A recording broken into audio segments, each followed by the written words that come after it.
O senhor sofreu agressões por parte de políticos de extrema esquerda e algumas celebridades, chegou a ser chamado de negro da Casa Grande. Disseram até que o senhor era menos negro por ser de direita, né? É isso que a extrema esquerda tenta fazer no Brasil, uma senzala ideológica? Negro só pode ser de esquerda? Como é que o senhor se sentiu perante tantas injustiças e ofensas por parte de quem defende paz e amor, né?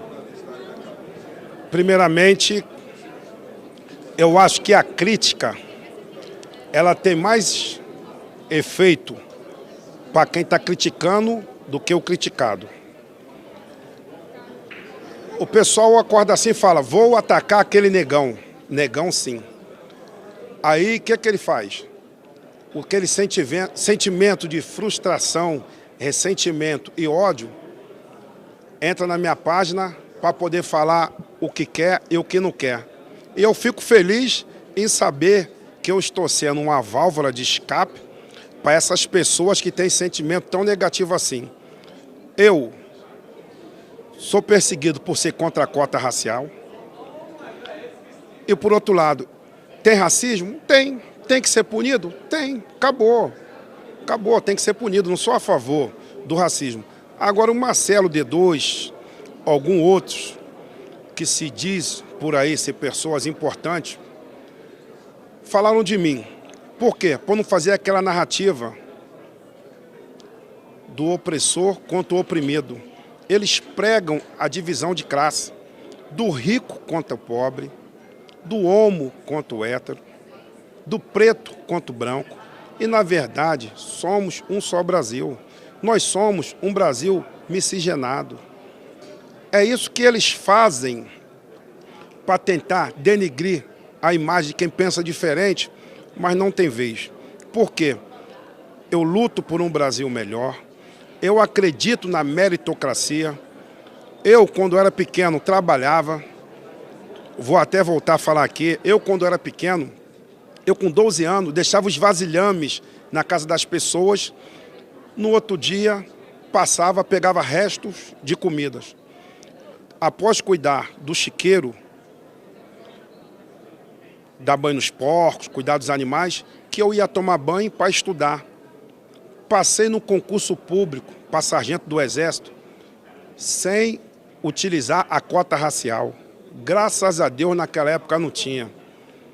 Os jovens hoje ficam 12 horas no YouTube, no WhatsApp. Não quer ficar 1 hora estudando. Minha mãe, de pouca leitura, aprendeu a ler ou se aperfeiçoou através da Bíblia. Meu pai era um pedreiro prático, olhava para o chão e falava, tem tantos metros, não tinha também leitura. Eu não tenho o direito de defender a cota racial. E cota racial, eu acho que a pessoa não tem que olhar, porque eu sou negro, falar, eu tenho um QI inferior. Negativo. Todos nós somos iguais. Não existe brasileiro puro. Então, reparar que erro. Reparar. Ah lá o passado. Reparar quem? Se os mouros, no século VII, ficaram 700 anos na Península Ibérica. Houve a miscigenação. Posterior, os mouros, para quem não sabe, é do norte da África, por ali, daquela parte. Ficaram lá. E os portugueses, quando iam comprar o negro, quando ele chegava lá, no continente africano, eram os negros que vendiam os próprios negros. Aí os portugueses traziam os negros aqui para o Brasil. E pasmem vocês, tinham negros que tinham negros como escravo. Existiam negros que tinham negros aqui como escravo.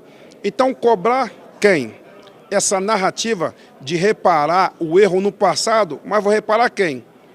Se o pessoal, os mouros, que são africanos, que ficaram 700 anos fazendo a miscigenação naquela parte da Europa, dos portugueses, que quando iam lá buscar os negros, dos negros que estavam no continente africano, que vendiam outros negros, dos negros que estavam aqui, que utilizavam negros como escravo. Então, meus amigos, houve escravidão? Houve sim.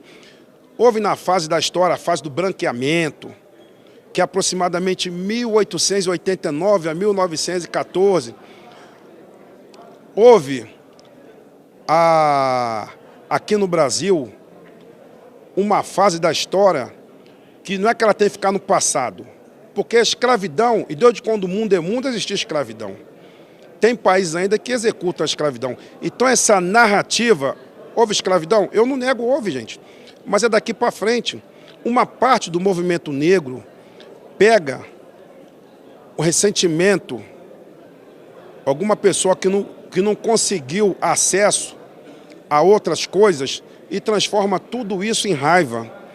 Reúne e fala, não, vamos hoje aqui pensar com raiva sobre alguma coisa que o branco está fazendo. Só que não existe branco por aqui. Somos misturados. Eu quero que o senhor só faça uma breve avaliação do que foi o governo Bolsonaro nesse primeiro ano. O governo Bolsonaro, vou falar que foi excepcional, governo excelente. Para quem falava que o governo não tem articulação, aprovamos 77% daquilo que veio para o Congresso. Está de parabéns. E por aí a taxa de juro, o emprego, reduzir a taxa do financiamento imobiliário, a confiança, 23% aproximadamente do índice de homicídio, conseguimos reduzir. Então, olhando para o dia de hoje, dezembro, quase 10 a 12 mil pessoas deixaram de morrer, levando em consideração 60 mil pessoas aproximadamente que morreram ano passado. Então, é só vitória, só alegria. É um governo que não tem toma lá da cá. É um governo que está colocando em prática aquilo que ele prometeu, aquilo que ele falou. E vou além. Eu estou falando do meu irmão, Jair Messias Bolsonaro.